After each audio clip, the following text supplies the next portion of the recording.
ایک تھوڑی اور یہ بھی ہے، وہ یہ ہے کہ ذوالقرنین نے ایک ایسی جگہ کا سفر کیا تھا کہ جہاں سورج غروب ہی نہیں ہوتا تھا۔ ہمارے زمین کے وہ ممالک جو ہماری زمین کے پولز یعنی نارتھ پول اور ساؤتھ پول کے قریب قریب واقع ہیں، وہاں دن اور رات کا کنسیپٹ تھوڑا الگ ہے۔ جیسے ناروے کے شہر لانگ ایئر سٹی، یہ شہر آرکٹک سرکل کے اندر واقع ہے جہاں سورج کئی مہینوں تک غروب نہیں ہوتا۔ اور اس کے علاوہ ایسے شہر بھی ہیں جہاں 6 مہینے لمبا دن اور 6 مہینے لمبی راتیں ہوتی ہیں۔ تو کیا ذوالقرنین نے انہی جگہوں میں سے کسی جگہ پہنچے تھے؟ تو ایسا ہونا بہت مشکل ہے، کیونکہ آیت مبارکہ میں اللہ تعالیٰ فرماتے ہیں کہ وہ ایسی جگہ پہنچے جہاں سورج طلوع ہوتا ہے، اور یہ علاقے یا تو شمال میں ہیں یا پھر جنوب میں واقع ہیں، مشرق میں نہیں ہے، اور ان میں کوئی بھی ایسی پراپرٹی نہیں ہے جو اس آیت مبارکہ کے حساب سے بالکل ایکوریٹ بیٹھتی ہو، کیونکہ اگر مہینوں تک سورج غروب نہیں ہوتا تو ظاہر ہے اس کے ساتھ ہی مہینوں تک سورج طلوع بھی نہیں ہوتا۔ اور دوسری بات ہے کہ ان علاقوں میں سورج سے بچنے کے لیے درخت بھی ہیں، پہاڑ بھی ہیں، غار بھی ہیں، مطلب ان علاقوں میں سورج سے بچنے کے لیے شیلٹرز موجود ہیں۔ ایک تھیوری اور بھی ہے، اور یہ کہ ذوالقرنین ہماری زمین کے ساؤتھ پول یعنی براعظم انٹارکٹیکا پہنچے تھے، اور براعظم انٹارکٹیکا میں ہزاروں میل پر پھیلی برفیلی زمین ہے جہاں کوئی عمارت نہیں بنائی جا سکتی، کوئی درخت نہیں ہے، مطلب سورج سے بچنے کے لیے کوئی شیلٹر نہیں ہو سکتا۔ تو اس تھیوری میں کچھ نہ کچھ جان ہے، لیکن اس میں بھی مسنگ پارٹس ہیں، اور وہ یہ کہ اس پورے براعظم کے سینٹر میں اس کو کاٹتا ہوا ایک بہت بڑا پہاڑی سلسلہ ہے جسے ٹرانس انٹارکٹیکا ماؤنٹین کہتے ہیں، اور یہ سلسلہ تقریباً 3200 کلومیٹر تک پھیلا ہوا ہے، اور اس سلسلے میں سینکڑوں غاریں موجود ہیں جو سورج کی تپش سے بچنے کے لیے کام آ سکتی ہیں۔ پھر ایک سوال کھڑا ہوتا ہے کہ یہ بھی ممکن ہے کہ ذوالقرنین کے وقت یہ پہاڑ ابھی وجود میں ہی نہ آئے ہوں، کیونکہ پہاڑ بننے اور ختم ہوتے رہتے ہیں ٹیکٹونک پلیٹوں کی حرکت کی وجہ سے یا پھر زلزلوں کی وجہ سے پہاڑوں میں بدلاؤ ہوتا رہتا ہے۔ تو ہو سکتا ہے کہ یہ پہاڑ ذوالقرنین سے بعد میں وجود میں آئے ہوں۔ تو چلیے اسی کو چیک کر لیتے ہیں۔ براعظم انٹارکٹیکا سے ڈائنوسارز کے فوسل ملے ہیں جو کہ انسانوں سے کروڑوں سال پہلے زمین پر رہا کرتے تھے۔ تو ظاہر ہے پہاڑوں اور غاروں کے اندر سورج سے بچنے کے لیے ان کے شیلٹرز ہوں گے۔ اگر تسلی سے زمین کو اسٹڈی کیا جائے تو زمین سے کوئی بھی ایسا مقام وسیع پیمانے پر نظر نہیں آتا جہاں سورج سے نہ بچا جا سکے۔ اب سوال یہ کھڑا ہوتا ہے کہ اگر ہماری زمین پہ کوئی ایسا خطہ ہے ہی نہیں تو حضرت ذوالقرنین کا دوسرا سفر کس طرف تھا؟ حضرت حسن، حضرت قتادہ اور ابن جریر کے مختلف فرمانوں کو اگر ایک پیراگراف میں دیکھا جائے، ان کے مطابق حضرت ذوالقرنین ایک ایسی بستی میں پہنچے جہاں کے لوگ نیم وحشی تھے، وہ نہ تو مکانات بناتے تھے اور نہ ہی وہاں کوئی درخت تھا، اور نہ ہی انہیں سورج سے بچنے کے لیے کوئی ایسی چیز نظر آئی کہ جس کی مدد سے وہ سورج کی روشنی اور تپش سے بچ سکیں۔ ان کے رنگ سرخ تھے، قد پست تھے، اور عام خوراک ان کی مچھلی تھی، اور وہ سورج نکلتے وقت پانی میں چلے جایا کرتے تھے اور غروب ہونے کے بعد جانوروں کی طرح ادھر ادھر پھیل جاتے۔ وہاں کچھ اگتا نہ تھا۔ سلمہ کا قول ہے کہ ان کے کان بڑے بڑے تھے، ایک اوڑھ لیتے اور ایک بچھا لیتے، اور وہاں کوئی پہاڑ نہ تھا۔ ذوالقرنین کے پہنچتی انہوں نے ان سے کہا کہ دیکھو سورج نکلتے وقت باہر نہ ٹھہرنا۔ ذوالقرنین نے کہا نہیں، ہم تو رات میں ہی یہاں سے نکل جائیں گے، لیکن یہ تو بتاؤ کہ یہ ہڈیوں کے چمکیلے ڈھیر کیسے ہیں؟ انہوں نے کہا کہ یہاں پہلے ایک لشکر تھا، سورج نکلتے وقت وہ یہیں ٹھہرا رہا اور ان سب کو موت آ گئی، یہ ان کی ہڈیاں ہیں۔ یہ سنتی ہے ذوالقرنین وہاں سے واپس ہو گئے۔ اب یہاں غور کریں تو وہاں پر بسنے والی قوم کی مختلف خصوصیات بتائی گئی ہیں، جن میں ایک خصوصیت ان کے رنگ کا سرخ ہونا ہے۔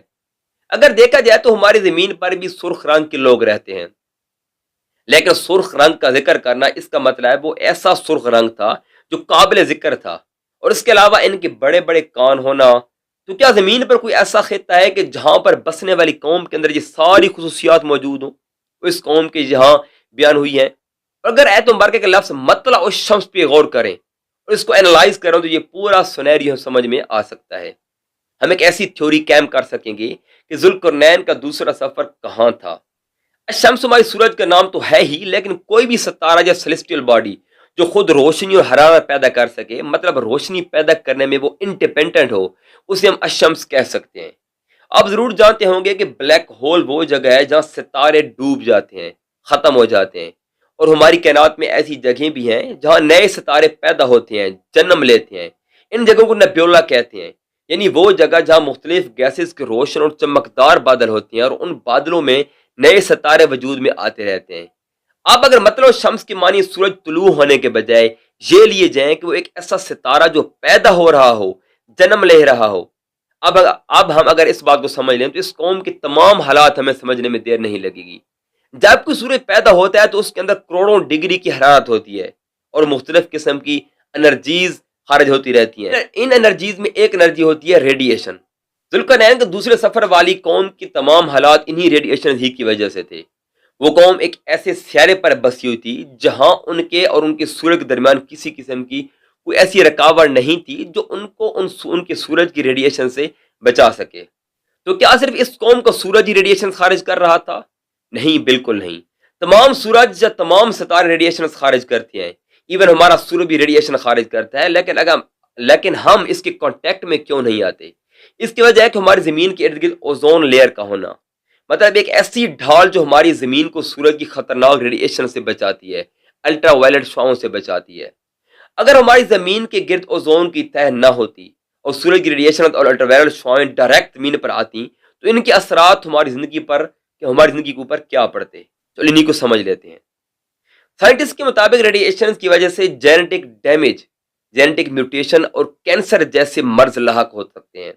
جینیٹک ڈیمیج مطلب ہمارے اندر توڑ پھوڑ، اور جینیٹک میوٹیشن یعنی ہماری باڈی کے اندر ایسے بدلاؤ کہ جن سے ہماری باڈی کی ساخت ہی بدل جائے، ہمارے چہرے بدل جائیں، ہمارے دانتوں کی ساخت بدل جائے، ہمارے قد و قامت میں غیر معمولی فرق آ جائے، اور ان ریڈیشنز اور گرمی کی شدت کی وجہ سے جلد سرخ ہو جائے گی۔ اور ان ریڈیشنز کے اثرات سے بچنے کے لیے ہمیں غاروں اور پانی کے اندر پناہ تلاش کرنا پڑے گی۔ ان ریڈیشنز اور انتہائی گرمی کی وجہ سے زمین کے اوپر کچھ نہ اگے گا، ہمارے پانی کے اندر رہنے والے جانداروں اور پانی کے اندر اگنے والے پودوں وغیرہ پر بھروسہ کرنا پڑے گا، کیونکہ پانی الٹرا وائلٹ اور ریڈیشنز کے اثرات کو کافی حد تک ایبزارب کر لیتا ہے، جذب کر لیتا ہے۔ اور ظاہر ہے اگر خوراک کا واحد سورس ہی پانی کے اندر رہنے والے جاندار اور پودے وغیرہ ہوں گے تو خوراک کی قلت تو ہوگی ہی، تو سروائیو کرنے کے لیے انسان ایک قسم کا عدم خور بن سکتا ہے۔ اگر آپ اس پورے سنیریو کو دیکھیں تو ایسے لگتا ہے کہ جیسے حضرت ذوالقرنین کے دوسرے سفر میں ملنے والی اس قوم کا ذکر ہو رہا ہے جو مطلع الشمس کے قریب آباد تھی، اور اگر پانی کے اندر پناہ نہ لی جائے تو ڈائریکٹ سورج کی روشنی سے کانٹیکٹ میں آنے کے بعد ہمارا جسم ان ریڈیشنز اور گرمی سے جل بھن کر ختم ہو جائے گا، اور پیچھے بچیں گی ہماری ہڈیاں، جیسے کہ ذوالقرنین نے وہاں چمکیلی ہڈیاں دیکھی تھیں۔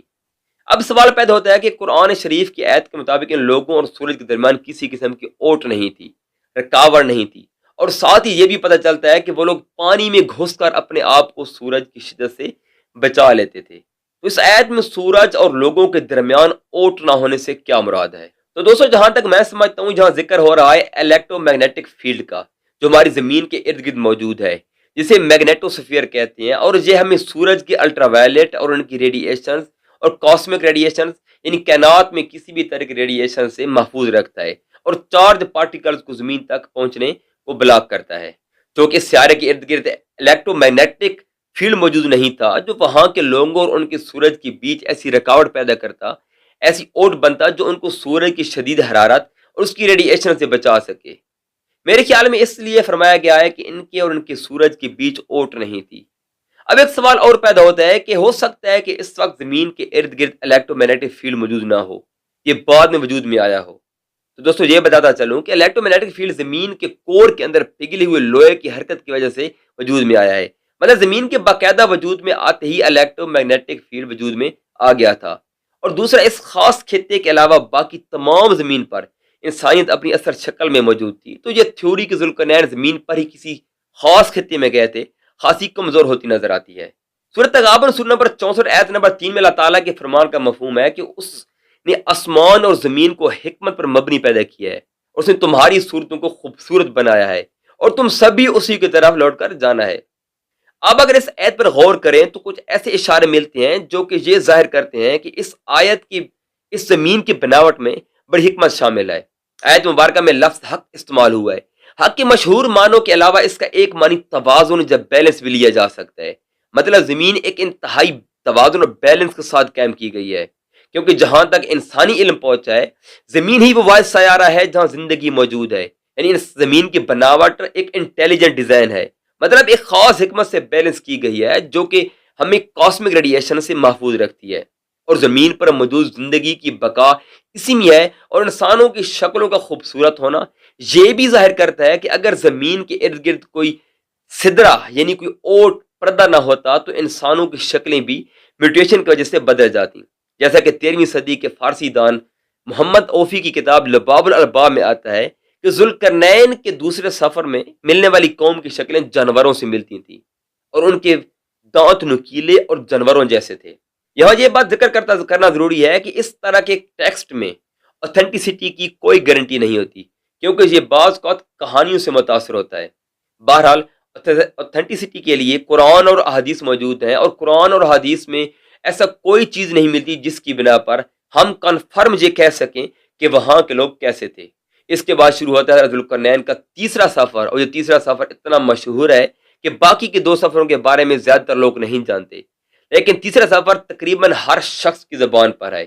اور اس تیسرے سفر میں وہ ایسی جگہ جاتے ہیں جہاں کے لوگ انہیں یاجوج اور ماجوج کا راستہ روکنے کے لیے اپیل کرتے ہیں،